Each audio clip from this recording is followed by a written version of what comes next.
and standing up in Jerusalem and declaring, I am the Messiah, which is probably about 20-25 years from now. When I give opinion, I can be wrong, you know that. In order for Israel to rule the world, Israel has to rule over the Arabs. We spoke about that last night. And this booklet, where is it? Here we are. Medina returns to the center stage in Akhirul Zaman. This was my topic last night in Subang Jaya. And we have this book in Bahasa, and we have this book in Bahasa, outside. Israel has to impose its political and economic dominion over the Arabs as a preliminary to ruling over the world. Secondly, Israel has to impose her political and economic dominion over the Muslims, the entire world of Islam. And so Israel will have to wage war. We know for certain that one of the wars that Israel is going to wage is on Egypt. Oh yes. And when those fools with a capital F, I hope they're listening to me, made the alliance with the Zionist NATO to bring down Gaddafi, who was opposed to the Zionists, those absolute fools who said that they were mujahideen, in bringing down Gaddafi with the help of NATO, now made Libya a NATO state. NATO is in charge, but they don't know it. Fools with a capital F. And so when the attack comes on Egypt, Egypt doesn't have a chance now. Because Israel will attack from the east, and NATO will attack from the west, and Egypt will be sandwiched in between. We know that's coming. We know that Israel wants to destroy Pakistan's nuclear plants and nuclear weapons and break up Pakistan. We know that.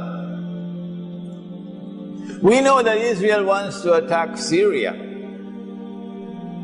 bring about regime change in Syria so that Syria could become another Libya. And those fools who were so foolish in Libya are equally foolish or even more foolish in Syria. And I'm not talking about the Mujahideen in Syria who have no links with the Zionists, none,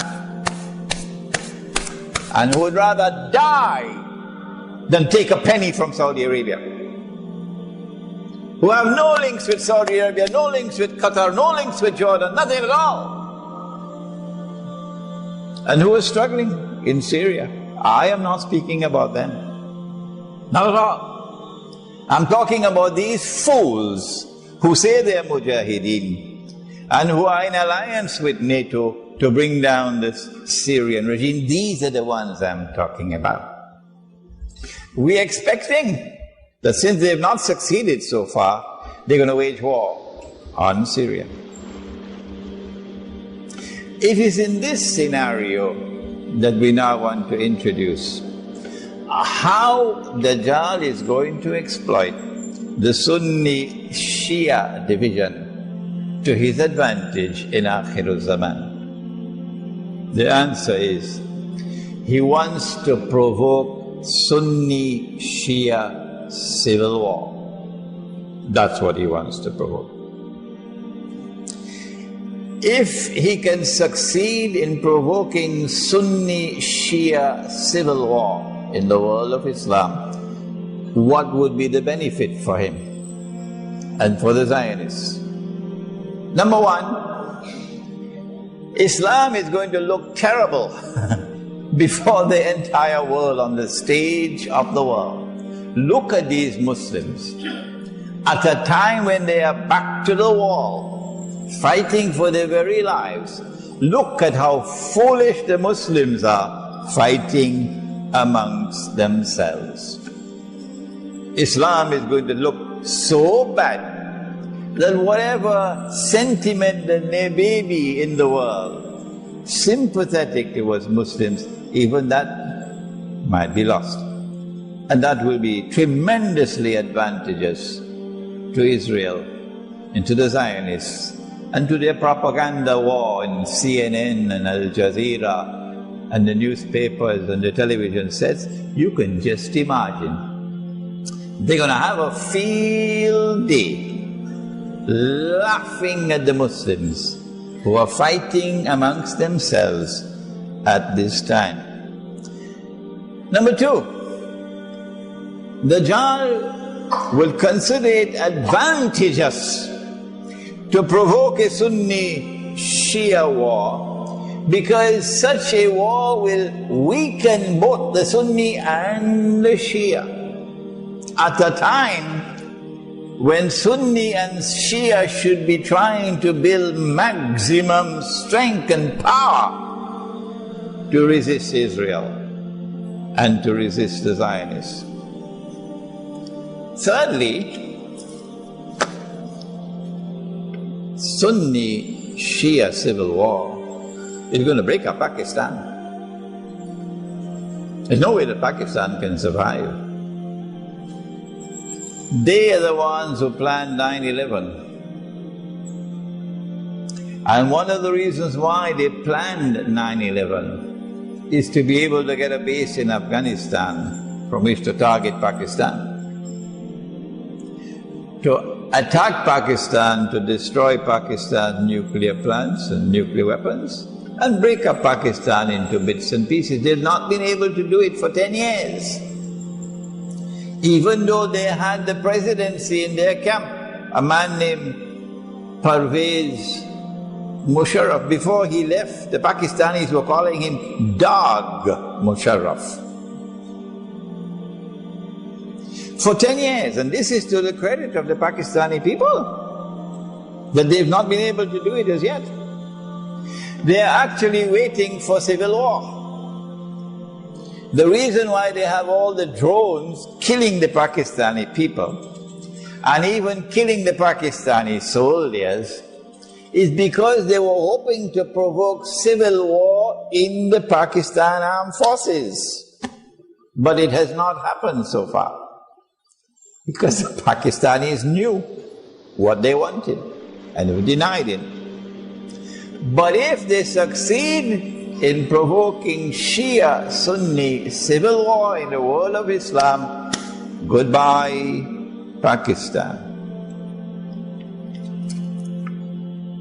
But there's a fourth reason why Dajjal would like to provoke Sunni-Shia civil war. I'm going to restrict myself to these four reasons, but I'm sure tomorrow on YouTube you're going to see so many scholars intervening to give us a sixth and a seventh and an eighth and a ninth reason and so on.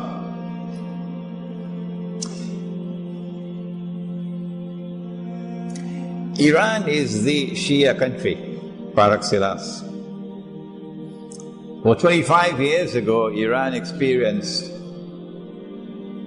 a spectacular Islamic revolution. I am a student of international relations,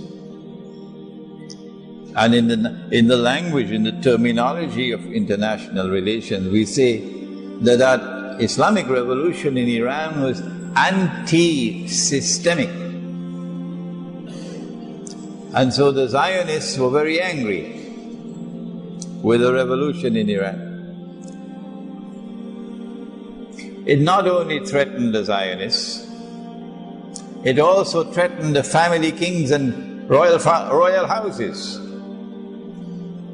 because the Islamic revolution in Iran denounced monarchies among the Arabs, denounced it.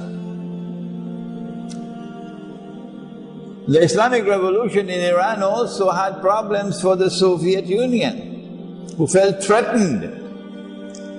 And as a consequence of the revolution in Iran, the Soviet Union intervened in Afghanistan in December 1979, if I am not wrong.